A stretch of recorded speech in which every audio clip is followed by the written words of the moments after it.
저 같은 경우 전체 임플란트 수술 후 임시 치아를 할 때는 음. 고정력이 좋은 경우는 MUA를 사용하고 고정력이 떨어지는 경우는 세미 커스텀이나 기성지대주를 이용해서 임시 치아를 만들고 있습니다.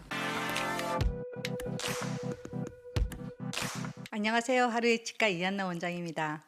오늘 소개할 케이스는 1967년생 여성 환자입니다. 전신 질환상 특이사항은 없었고 내원 당시 상하악 부분 틀니를 사용 중이었습니다. 상악에는 16번과 25번 치아가 남아 있었고 하악에는 33번과 43번 치아가 남아 있었습니다. 하지만 남아있는 치아들은 모두 동요도가 있는 상태였습니다. 환자분은 특히 하악보다 상악 틀니 사용이 더 힘들었다고 말씀하셨습니다. 틀니를 착용했을 때 잇몸이 많이 아팠고 오랜 기간 틀니를 사용하면서 기능적, 심리적으로 불편감이 컸던 케이스였습니다. 이런 환자에서 치료의 핵심은 단순히 임플란트를 많이 심는 것이 아니라 오래된 틀니 환자의 치조골 흡수 상태, 점막 상태, 골질, 보철 공간, 즉시 부하 가능성, 그리고 환자의 적응도를 종합적으로 판단하는 것입니다. 먼저 수술 전 파노라마와 CT 소견을 보겠습니다. 수술 전 파노라마와 CT를 보면 몇 가지 중요한 포인트가 있습니다. 첫째, 남아있는 치아들의 치주 상태가 좋지 않습니다. 상악의 16번, 25번, 하악의 33번, 43번 모두 보존적인 관점에서는 장기적으로 유지하기 어렵다고 판단하였습니다. 둘째, 좌측 상악동 전반에 방사선 불투과성 조직이 관찰됩니다. 이런 경우 상악동 접근이 필요한 부위에서는 상악동 점막 상태, 잔종골 높이, 감염 가능성, 수루 부비동 증상 여부를 반드시 고려해야 합니다. 그래서 저는 이비인후과 진료를 수술 전에 먼저 진행했습니다. 셋째, 상악 구치부와 우측 하악 구치부 쪽에 가용골이 부족해 보였습니다. 특히 상악 구치부는 발치 후 오래된 상태와 상악동 류마티제이션이 겹치면 임플란트 길이를 충분히 확보하기 어렵습니다. 넷째, 발치를 하고 틀니를 오래 사용한 환자이기 때문에 치조정이 많이 흡수되어 뾰족한 상태로 변해 있었습니다. 하지만 전체적으로 보았을 때 임플란트를 위치시킬 수 있는 가용골은 비교적 충분하다고 판단되었습니다. 다만 장기간 발치된 상태였기 때문에 실제 수술 시 골질은 좋지 않을 가능성이 높다고 예상했습니다. 환자분은 협조도가 좋았고 치료에 대한 이해도도 높았습니다. 이 점은 즉시 고정성 임시치아를 계획할 때 매우 중요합니다. 왜냐하면 골질이 좋지 않은 환자에서 임시치아를 당일 장착하는 경우 환자가 수루 주의사항을 잘 이해하고 협조하지 않으면 임플란트 초기 안정성에 악영향을 줄 수 있기 때문입니다. 이 환자에게는 상하악 모두 잔존치 발치 후 다수 임플란트를 식립하고 수술 당일 고정성 임시치아를 적용하는 방향으로 치료 계획을 세웠습니다. 여기서 중요한 점은 고정성 임시치아를 당일에 넣는다는 것이 무조건 즉시 강한 저작을 허용한다는 의미가 아니라는 것입니다. 이 환자는 골질이 좋지 않을 것으로 예상되었기 때문에 임시치아는 심미와 기본적인 기능, 발음, 환자 심리적 안정감을 위한 목적이 크고 강한 저장력은 제한해야 하는 케이스였습니다. 상악의 치료 계획은 다음과 같습니다. 16번 부위는 발치 후 즉시 식립하기에 좋지 않을 것으로 판단했습니다. 그래서 16번 대신 17번 쪽에 식립을 계획했습니다. 14번과 15번은 상악동 리프팅 고리식을 동반하여 식립하기로 했습니다. 상악 전치부는 절치공의 직경이 크지 않았기 때문에 11번, 21번 부위에 식립하면서 양쪽 13번, 23번 부위에도 식립하는 계획을 세웠습니다. 좌측은 24번 부위 식립, 25번 발치 즉시 식립, 26번은 상악동 리프팅 고리식을 동반하여 식립하기로 했습니다. 환자분이 원하는 심리적 결과를 고려해서 FP1 타입 계획을 세웠습니다. 하악은 양쪽 송곳니, 즉 33번과 43번을 발치하면서 36, 35, 34, 33, 41, 43, 44, 45, 46번 부위에 식립하는 계획을 세웠습니다. 육전치 부위에는 총 3개의 임플란트를 위치시키고 양쪽 구치부는 6번까지 식립하는 계획이었습니다. 하악 임플란트에서 전치부에 몇 개 심을 것인가, 그리고 구치부를 어디까지 확장할 것인가는 매우 중요한 결정입니다. 특히 이 케이스처럼 골질이 좋지 않거나 치조적인 날카로운 경우 전치부 임플란트 개수와 구치부 지지 범위를 충분히 확보해야 임시 치아 기간 동안 힘을 분산시킬 수 있습니다. 수술 당일 실제로 보니 진단 당시보다 상악 점막이 전체적으로 더 빨갛고 표재성 염증이 있는 상태였습니다. 이런 경우 술자는 몇 가지를 바로 예상해야 합니다. 첫째, 마취가 잘 된 것처럼 보여도 절개와 박리 과정에서 출혈이 많을 수 있습니다. 둘째, 장기간 틀니 자극으로 점막과 골막 부위에 염증성 반응이 증가되어 있을 수 있습니다. 셋째, 봉합 시 단순히 예쁘게 닿는 것보다 지혈과 안정적인 연조직 압박이 중요할 수 있습니다. 따라서 수술 전 계획은 있었지만 실제 수술 당일의 점막 상태에 따라 절개, 박리 범위, 봉합 강도, 임시치아 장착 방식까지 유연하게 조정해야 했습니다. 이 환자에서는 상악과 하악 전반에 먼저 포인트 마취를 시행했습니다. 포인트 마취라고 하는 것은 몇 포인트의 아주 소량씩 살짝 마취해서 환자가 실제 침륜 마취를 받을 때 통증을 덜 느끼도록 하는 것입니다. 처음 포인트 마취에는 상하악 모두 다 하는데 앰플 1개를 사용했습니다. 약 3분 후 상악 전반에 실제 침륜 마취를 시행했고 이때 앰플 2개를 사용했습니다. 전체 임플란트 수술은 수술 시간이 길다고 생각하기 쉽지만 실제로는 수술의 흐름이 빠르게 진행되어야 환자도 덜 힘들고 술자도 안정적으로 진행할 수 있습니다. 그 출발점이 마취입니다. 한 번에 강하게 주입하는 것보다 처음에는 포인트 마취로 통증을 줄이고 그 다음 충분한 침륜 마취를 나누어 시행하는 것이 환자 경험을 훨씬 좋게 만듭니다.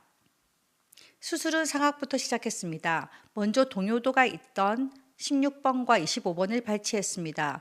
발치할 때 치아가 거의 힘 없이 빠졌습니다. 물론 치주 상태가 좋지 않았기 때문이기도 하지만 이 순간 실제 골질이 매우 좋지 않다는 느낌을 받았습니다. 전체 임플란트 수술에서 발치 순간은 단순한 치아 제거가 아닙니다. 치조골의 밀도, 발치와 벽의 강도, 잔종골의 반응을 판단하는 첫 번째 진단 과정입니다. 이 환자는 파노라마 상으로는 임플란트 위치가 가능해 보였지만 실제 발치를 해봤을 때는 골질이 상당히 약한 상태였습니다. 이후 절개선을 넣었습니다. 이때 가장 중요하게 본 것은 각하치은의 위치였습니다. 협축 부위에 각하치은이 충분히 확보되도록 절개선을 설계했습니다. 평소 다른 환자들에 비해 충분한 침륜 마취를 했음에도 불구하고 절개와 박리 과정에서 출혈이 많았습니다. 이는 장기간 틀니 자극으로 인한 표재성 염증 때문으로 생각할 수 있습니다. 다행히 수술이 진행되면서 출혈은 서서히 줄어들었습니다. 여기서 강조하고 싶은 부분은 전체 임플란트 수술에서 절개선은 단순히 뼈를 보기 위한 선이 아니라는 점입니다. 최종적으로 임플란트 주변에 어떤 연조직 환경을 만들 것인지, 임시치아 하방의 점막이 어떻게 치유될 것인지, 청소 가능한 구조를 만들 수 있는 것인지까지 생각하면서 절개해야 합니다. 박리를 끝낸 후 임플란트 식립 위치를 설정했습니다. 이 케이스에서는 파일럿 드릴을 바로 사용하지 않고 라운드버를 이용해서 먼저 점을 찍는 방식으로 위치를 표시했습니다. 가이드를 사용하지 않는 전체 임플란트 수술에서는 임플란트의 위치 설정이 매우 중요합니다. 처음부터 파일럿 드릴로 들어가면 방향이 틀어졌을 때 수정하기 어렵지만 라운드바로 먼저 포인팅을 하면 전체적인 배열, 보철 위치, 간격, 골폭을 보면서 식립 위치를 조정할 수 있습니다. 특히 FP1 타입 또는 자연치 형태에 가까운 보철을 목표로 할 때에는 임플란트 위치가 조금만 틀어져도 보철 형태가 길어지거나 스크류 홀이 좋지 않은 위치로 나오거나 위생 관리가 어려운 형태가 될 수 있습니다. 수술 전에는 17번 부위 식립을 계획했지만 실제 포인트 과정에서 17번 자리의 뼈 상태가 생각보다 훨씬 좋지 않다고 판단했습니다. 그래서 해당 부위는 식립하지 않기로 결정했습니다. 또한 25번 발치 자리도 원래는 식립을 계획했지만 위치적으로 24번과 너무 가까워질 가능성이 있어 식립하지 않기로 했습니다. 결과적으로 20번대에서는 24번과 26번만 식립하기로 결정했습니다. 수술 전 계획은 필요하지만 실제 수술 중 골질과 위치 관계를 보고 계획을 바꾸는 판단력이 더 중요합니다. 무리하게 계획한 모든 자리에 심는 것이 좋은 수술이 아닙니다. 오히려 좋지 않은 위치의 임플란트 하나가 전체 보철 디자인과 유지 관리, 장기 예후를 망칠 수 있습니다. 위치 설정을 끝낸 후 상악 전치부 13번부터 23번까지 총 4개 부위를 함께 드릴링 했습니다. 골질이 좋지 않았기 때문에 드릴링을 조심스럽게 진행한 후 3.5에 11mm 임플란트 4개를 식립했습니다. 전치부는 드릴 방향만 정확하다면 어느 정도 길이감이 있는 임플란트를 선택하는 편이 좋습니다. 특히 이 케이스처럼 골질이 떨어지는 경우에는 임시 치아 기간 동안 전치부가 힘을 견뎌주는 역할을 해야 하기 때문입니다. 여기서 중요한 것은 단순히 긴 임플란트를 심는 것이 아닙니다. 전치부는 보철적 위치, 스크류 접근 방향, 잔종 골폭, 절치 공과의 관계, 그리고 즉시 임시 치아에서 받게 될 힘까지 고려해야 합니다. 이후 우측과 좌측 구치부, 즉 14, 15, 24, 26번 부위의 드릴링을 진행했습니다. 이 부위들은 8mm 파일러 드릴로 풀 랭스까지 들어가지 않고 약 50% 정도까지만 살짝 드릴링을 했습니다. 그 이후로는 엔진을 이용한 리밍 액션으로 확장하면서 상악동 리프팅을 함께 시행했습니다. 설정은 50N에 50rpm이었습니다. 뼈를 약간 넣고 4.5에 7mm 임플란트를 모두 식립했습니다. 이때 중요한 철학은 뼈를 많이 넣는 것보다 상악동막을 천공시키지 않는 것입니다. 그래서 리밍 액션을 할 때는 기저골을 약간 남겨둔 상태에서 시행했습니다. 무조건 끝까지 뚫고 고리식을 많이 하는 방식이 아니라 상악동막의 안전을 우선으로 하는 접근입니다. 다만 아주 얇은 잔종글에서 치조정 접근으로 상악동 고리식을 해야 하는 경우에는 이런 방식으로 하면 안 된다는 점도 함께 기억해야 합니다. 이 부분은 다른 영상에서 소개해 드리도록 하겠습니다. 수술 당일 임시치아를 적용하기로 했지만 골질이 좋지 않았기 때문에 MUA 방식은 사용하지 않기로 했습니다. 대신 미리 예측해서 제작해둔 세미 커스텀 지대주와 기성품 지대주를 이용해 임플란트 픽스처에 직접 연결했습니다. 구치부는 스트레이트 기성품 지대주를 사용했고 전치부 4개는 4mm 잇몸 높이의 20도 각도로 만들어진 세미 커스텀 지대주를 사용했습니다. 이 선택은 이 케이스에서 매우 중요합니다. 골질이 좋지 않은 상황에서 MUA를 연결하고 그 위에 임시치아를 스크류 방식으로 연결하면 초기 안정성이 불리한 임플란트에 더 많은 조작과 힘이 가해질 수 있습니다. 반면 세미 커스텀 지대주를 미리 준비해 두면 보철적 방향을 어느 정도 보정하면서도 수술 당일 임시치아 제작 과정을 더 단순화할 수 있습니다. 임플란트 픽스처에 지대주를 모두 연결한 후 봉합을 시행했습니다. 봉합 시 16번과 25번 발치 부위에는 콜라 플러그를 넣어 지혈과 발치와 공간을 메우는 데 도움을 주었습니다. 물론 박리를 많이 해서 완전히 클로징할 수도 있었지만 불필요한 박리를 많이 하지 않는 방향을 선택했습니다. 그 이유는 환자의 수루 통증을 줄이기 위해서입니다. 상악은 전반적으로 출혈이 많은 편이었기 때문에 봉합은 타이트하게 하면서도 여유 있게 진행했습니다.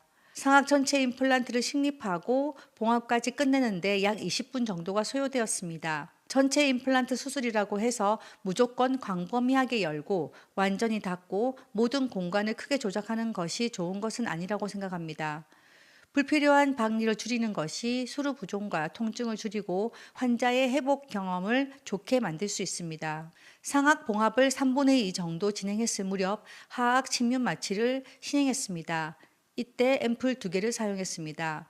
그 후 하악 마취가 작용하는 동안 상악 나머지 3분의 1 부위 봉합을 마무리했습니다. 이것은 전체 수술 시간을 줄이는 중요한 흐름입니다. 상악이 끝나고 나서 하악 마취를 시작하면 환자도 기다려야 하고 술자도 흐름이 끊깁니다. 반면 상악 봉합 중간에 하악 마취를 미리 해두면 마취 대기 시간을 수술 과정 안에 자연스럽게 포함시킬 수 있습니다. 하악 수술은 남아있던 33번과 43번 발치로 시작했습니다. 이 치아들도 거의 힘을 주지 않아도 빠졌습니다. 즉 하악 역시 잔존치의 치주 상태가 매우 약했고 골질도 일반적인 하악 전치부보다 떨어지는 느낌이 있었습니다. 하악 전치부는 보통 골질이 좋다고 생각하기 쉽지만 오래된 부분 틀니 환자에서는 그렇지 않는 경우도 많습니다. 따라서 하악이라고 해서 무조건 강한 초기 고정을 기대해서는 안 됩니다. 하악은 6번에서 6번까지 식립 예정이었기 때문에 그 범위에 맞춰 절개를 시행했습니다. 이때도 각하치은을 유심히 보면서 잘 분할했습니다. 절개 끝은 3번 치아를 기준으로 4, 5, 6 간격을 가늠한 후 6번 끝에 맞춰 설정했습니다. 하지만 불필요하게 많이 절개하지는 않았습니다. 전체 임플란트 수술에서 절개 범위는 항상 고민입니다. 충분히 열어야 정확하게 볼 수 있지만 너무 많이 열면 출혈, 부종, 통증이 증가합니다. 이 케이스에서는 필요한 범위만 확보하면서 각하치은을 최대한 보존하는 방향으로 절개했습니다. 하악에서도 먼저 라운드바를 이용해 식립 부위를 포인팅했습니다. 포인팅 후 46번 위치 식립은 꼭 필요하지 않다고 판단했습니다. 그래서 46번을 식립하지 않기로 했습니다. 또한 3번과 3번이 너무 가깝게 위치해 있었기 때문에 43번은 발치 부위보다 약간 원심으로 위치를 조정했습니다. 3번과 3번 사이에 임플란트를 식립하지 않고 금속 보강만으로 처리할 수도 있었지만 치조골이 허락되는 상황이었기 때문에 41번 부위에 임플란트를 추가했습니다. 이 부분도 중요한 판단입니다. 전체 임플란트에서 모든 임플란트는 개수보다 위치가 중요합니다. 특히 전치부와 견치 부위의 간격이 애매할 때는 보철 프레임의 고광으로 해결할지 중앙부 임플란트를 추가할지 판단해야 합니다. 이 케이스에서는 골이 허용되었기 때문에 41번 위치에 추가 식립하여 전방 지지를 확보했습니다. 하악 치조정 끝부분은 날카로운 상태였습니다.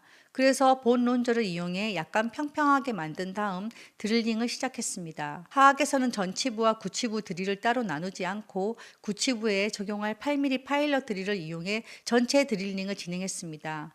이후 두 번째 드릴링도 모두 진행했습니다.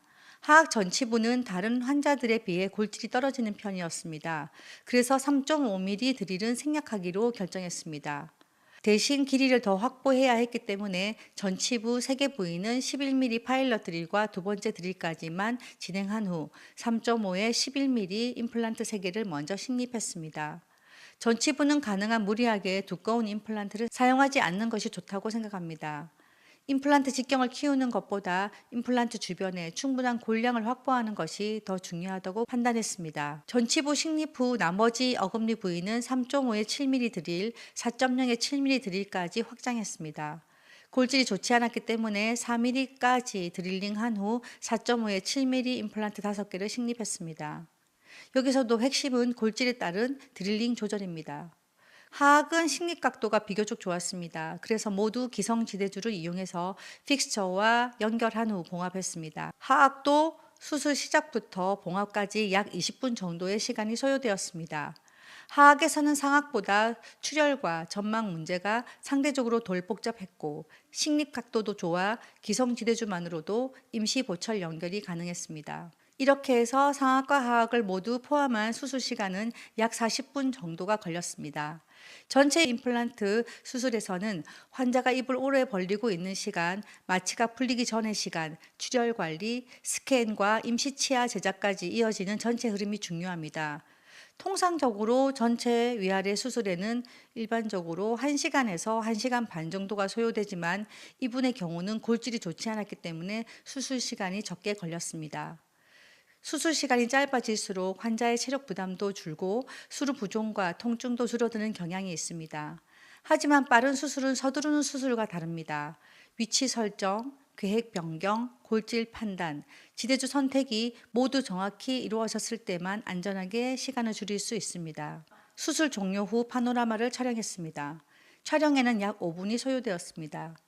수술 후 파노라마에서는 상하악에 다수 임플란트가 식립된 상태를 확인할 수 있습니다.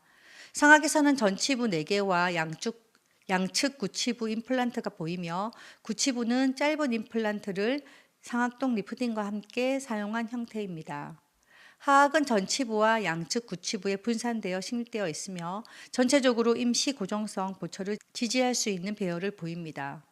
파노라마만으로 모든 것을 평가할 수는 없지만 전체적인 좌우 분포, 전후방 분포, 상하악의 보철 지지 구조를 확인하는 데는 매우 유용합니다. 수술 후에는 임시치아 제작을 위한 스캔을 시행했습니다. 그 다음 임시치아 디자인에 약 30분이 소요되었습니다. 임시치아 밀링에는 약 2시간이 걸렸고 임시치아 세팅에는 약 15분 정도가 소요되었습니다. 마지막으로 수술 후 주의사항 설명에 약 5분 정도가 소요되었습니다. 전체 흐름은 오전 8시에 수술을 시작해서 오전 11시 50분에 환자가 귀가하는 일정이었습니다. 즉, 발치, 임플란트 식립, 지대주 연결, 봉합, 파노라마 확인, 스캔, 디자인, 밀링, 세팅, 주의사항 설명까지 약 4시간 안에 완료된 케이스입니다. 수술 당일 임시치아 장착 사진을 보면 상하악 모두 고정성 임시치아가 장착되어 있습니다. 상악은 입술과 리트랙터에 가려 전체가 완전히 보이지는 않지만 전치부부터 구치부까지 연결된 임시 보철 형태를 확인할 수 있습니다. 하악은 전방부 임시치아가 비교적 자연치 형태로 배열되어 있고 수술 직후라 봉합사와 출혈 흔적이 관찰됩니다. 이 사진에서 중요한 것은 수술 직후 바로 치아가 생겼다는 환자 관점의 만족도뿐 아니라 이 임시 치아가 초기 치유 기간 동안 어떤 힘을 받을 것인가입니다. 특히 골질이 좋지 않았던 케이스이기 때문에 이 임시 치아는 강한 저장용이 아니라 심미, 발음, 기본적인 구강 형태 회복을 위한 임시 보철로 이해해야 합니다. 이 케이스에서 매우 중요한 임상적 선택은 수술 당일 임시치아를 하면서도 MUA 방식을 선택하지 않았다는 점입니다. 저 같은 경우 전체 임플란트 수술 후 임시치아를 할 때는 고정력이 좋은 경우는 MUA를 사용하고 고정력이 떨어지는 경우는 세미 커스텀이나 기성지대주를 이용해서 임시치아를 만들고 있습니다. 그래서 이번 케이스는 골질이 좋지 않고 초기 안정성에 부담이 있었기 때문에 세미 커스텀과 기성지대주를 이용했습니다. MUA를 사용하면 보철적 장점은 있지만 연결 과정과 임시치아 체결 과정에서 임플란트에 부담이 될 수 있습니다. 그래서 이 케이스에서는 미리 예측해서 제작한 세미 커스텀 지대주와 기성품 지대주를 이용했습니다. 전치부는 4mm 잇몸 깊이 20도 각도의 세미 커스텀 지대주를 사용했고 구치부는 스트레이트 기성 지대주를 사용했습니다. 이 접근의 장점은 보철 방향을 어느 정도 보정하면서도 수술 당일 임시치아 제작을 빠르게 진행할 수 있다는 것입니다. 이 케이스는 골질이 좋지 않았지만 수술 당일 임시치아를 장착했습니다. 여기서 핵심은 즉시 임시치아 이퀄 즉시 강한 저작이 아니라는 것입니다. 골질이 좋지 않은 환자에서 즉시 임시치아를 할 때는 다음 원칙이 필요합니다. 첫째, 임플란트 개수와 분포를 충분히 확보해야 합니다. 둘째, 전치부와 구치부의 힘 분산을 고려해야 합니다. 셋째, 임시치아의 교합을 매우 조심스럽게 조정해야 합니다. 넷째, 환자에게 부드러운 식사와 저작 제한을 충분히 설명해야 합니다. 다섯째, 임시치아 착용 기간을 충분히 길게 잡아야 합니다. 이 환자는 골질이 좋지 않았기 때문에 임시치아 착용 기간을 6개월로 결정했습니다. 2주 후 실밥 제거 예정이고 6개월 뒤 최종 보철 준비와 마무리를 계획했습니다. 일반적인 케이스라면 3, 4개월 후 최종 보철을 준비할 수도 있습니다. 하지만 이 환자는 오래된 틀니 사용, 잔존치의 심한 동요, 발치시 느껴진 약한 골질, 상악동 리프팅 동반, 수술 당일 즉시 임시치아 적용이라는 요소가 모두 있었습니다. 따라서 최종 보철로 너무 빨리 넘어가기보다는 임시치아 기간을 6개월로 잡아 임플란트 안정화와 연조직 치유를 충분히 기다리기로 했습니다. 최종 보철은 단순히 시간이 지나면 만드는 것이 아니라 임플란트 안정성, 연조직 치유, 환자의 사용 습관, 청소 가능성, 교합 적응을 확인한 후 진행해야 합니다. 이 케이스의 핵심은 다음과 같습니다. 첫째, 오래된 부분 틀니 환자는 파노라마상 뼈가 있어 보여도 실제 골질이 나쁠 수 있습니다. 둘째, 남아있는 치아의 발치 순간이 골질 판단에 중요한 단서가 됩니다. 셋째, 전체 임플란트 수술에서 각하 치연을 고려한 절개는 장기 유지 관리와 직결됩니다. 넷째, 가이드 없이 수술할 때는 파일럿 드릴부터 들어가기보다 라운드바 포인팅으로 전체 위치를 먼저 잡는 것이 유리할 수 있습니다. 다섯째, 수술 전 계획을 그대로 밀어붙이기보다 17번과 26번처럼 실제 골질과 위치가 좋지 않은 부위는 과감히 제외할 수 있어야 합니다. 여섯째, 상악동 리프팅에서는 골을 많이 넣는 것보다 막을成功시키지 않는 것이 더 중요합니다. 일곱째, 골질이 좋지 않은 즉시 임시치아 케이스에서는 MUA보다 세미 커스텀 지대주나 기성 지대주를 이용하는 선택이 도움이 될 수 있습니다. 여덟째, 수술 시간을 줄이는 것은 단순한 속도의 문제가 아니라 수술 전 준비, 마취 타이밍, 포인팅, 지대주 준비, 스캔, 디자인, 밀링 시스템이 모두 연결되어야 가능합니다. 아홉째, 즉시 임시치아를 했다고 해서 최종 보철을 서두르면 안 됩니다. 이 케이스처럼 골질이 좋지 않은 경우에는 6개월 정도 충분한 치유 기간을 두는 것이 더 안전합니다. 이 케이스는 단순히 상하악 전체 임플란트를 하루에 끝냈다는 이야기가 아닙니다. 오래된 부분 틀니 환자에서 남아있는 치아의 예후, 치조골 흡수, 상악동 상태, 각하치은, 골질, 식리비치, 즉시 임시치아 가능성, 그리고 최종 보철까지의 시간을 모두 고려한 케이스입니다. 전체 임플란트에서 중요한 것은 많이 심는 것도, 빨리 끝내는 것도, 당일 치아를 넣는 것도 아닙니다. 정말 중요한 것은 환자에게 필요한 만큼의 임플란트를 보철적으로 유리한 위치에 환자가 감당할 수 있는 방식으로 식립하고 치유 기간 동안 안전하게 사용할 수 있는 임시치아를 제공하는 것입니다.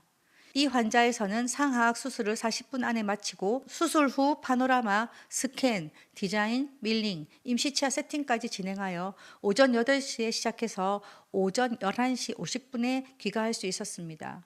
하지만 이 결과는 단순히 빠른 수식 때문이 아니라 수술 전 계획, 수술 중 판단 변경, 지대주 선택, 디지털 임시치아 제작 시스템, 그리고 환자의 협조도가 모두 맞아떨어졌기 때문에 가능한 케이스였습니다. 이 케이스를 통해 우리가 기억해야 할 메시지는 하나입니다. 전체 임플란트는 임플란트를 많이 심는 치료가 아니라 환자의 남은 뼈와 연조직, 보철 목표, 회복 능력을 하나의 구조로 설계하는 치료입니다. 감사합니다.